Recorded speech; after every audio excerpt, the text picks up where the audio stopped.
ಗಂಟು ಎಲೆಗಳನ್ನು ತಿನ್ನುತ್ತಾ ನಡೆಯುತ್ತಾನೆ. ಮೇಲಕ್ಕೆ ಎತ್ತಿ ತಿನ್ನುತ್ತಾನೆ. ನೋಡಿ ಅಯ್ಯೋ ಅಂತ ನಾವು ಆಶ್ಚರ್ಯ ಪಡೋಣ. ರಂಡಿ ರಂಡಿ ವೆಲ್ಕಮ್, ಒಟ್ಟಾಗಿ ಆನಂದಿಸೋಣ.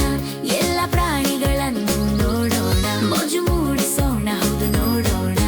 ಕುರೆಂಗು ಕುರೆಂಗು ಜಿಗಿತ ನಡೆಯಿತು, ತಾಳಮೇಳದಂತೆ ಕುಣಿಯುತ್ತಾ, ಕೈ ತಟ್ಟಿ ನಗುತ್ತಾ. ನೋಡಿ ನಾವು ಸಂತೋಷ ಪಡೋ